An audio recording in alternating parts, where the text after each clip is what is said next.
Now you may be wondering how you'll be assessed on this course. Well, there's two ways. One is this workbook here, which I'll come back to in a minute. But the other way is through the course itself. Now, this isn't the Personal Safety Awareness course. This is another course, and I've sort of blurred out the person's name. But if you see here, every video here, I can see how much you watched of it. So if it's fully complete, it will be ticked. And then the ones that aren't complete, it will show me that you haven't done anything.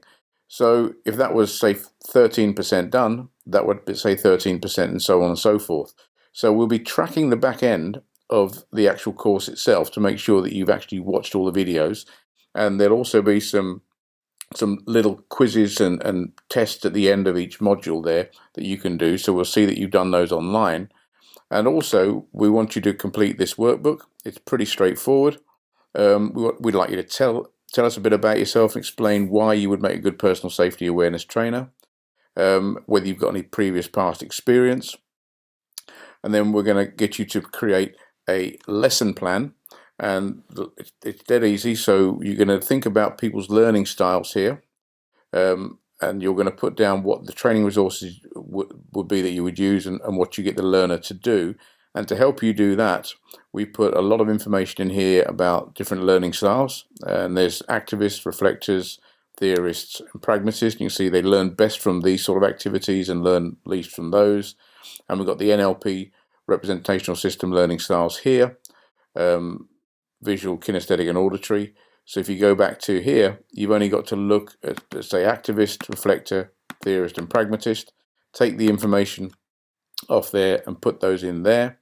And then what we're going to do is we're going to get you to produce a one-day lesson plan template. And you can see we put the template there for you.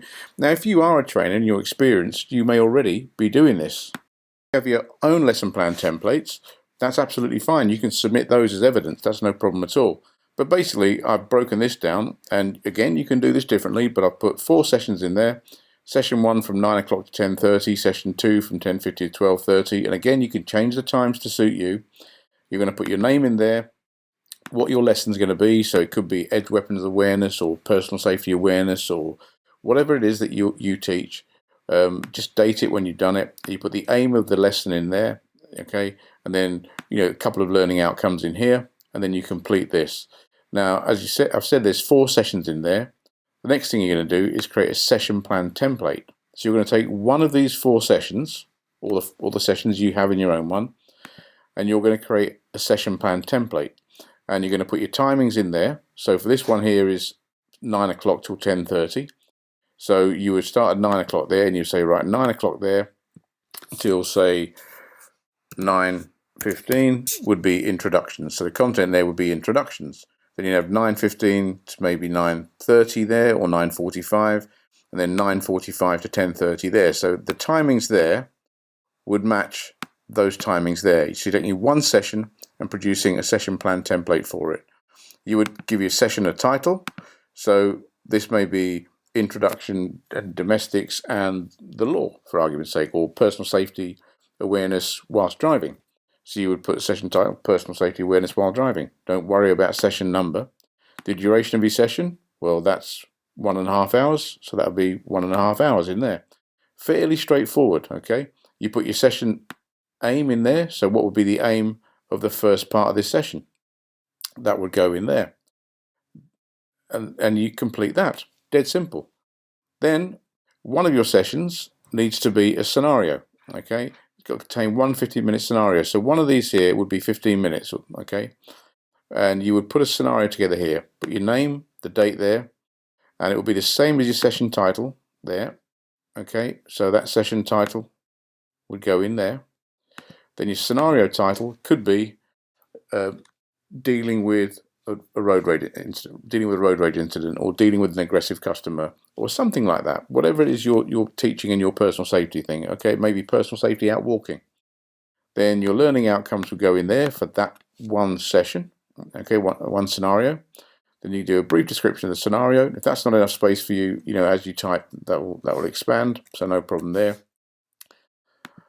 The role of participants involved in a scenario. So you may say, right, you're going to have 3 participants involved. One is going to be someone walking their dog.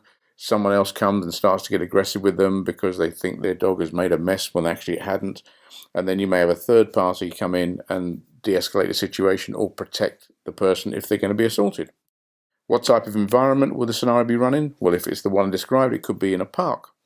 Are there any props required? You may have, if someone's been threatened with a knife, for example, you may have a rubber knife. Don't use a real knife.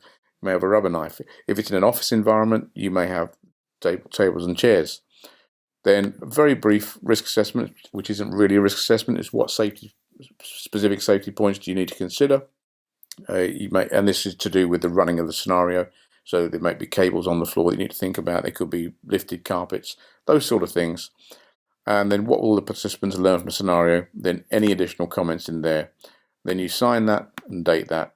And that's it for that bit there. And then what you've got here is you've got some participant templates.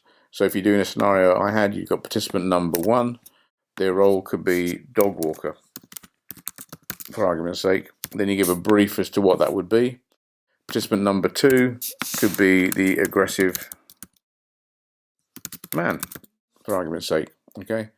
Participant number 3 could be member of the public. And that's the person that comes to their assistance. Okay, you may not need a fourth one.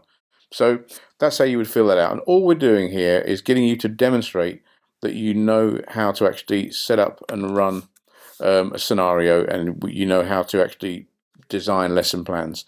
So that, combined with what you'll be doing on the back end, is your assessment process. So you don't have to attend a course. This can all be done remotely.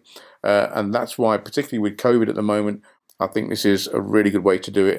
And for those of you that are experienced trainers, you'll have no problem with this, I'm sure. But if you've never done this before and you're a personal safety and you want to teach personal safety and you need some help and support, then we can do some one-to-one Zoom stuff.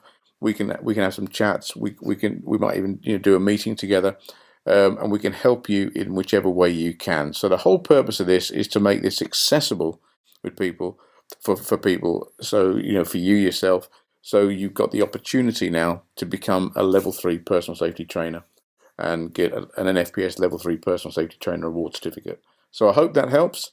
If you have any questions, drop me an email, and I'll be happy to either email you back or we can arrange a chat over the phone. Okay, you take care. Speak to you soon.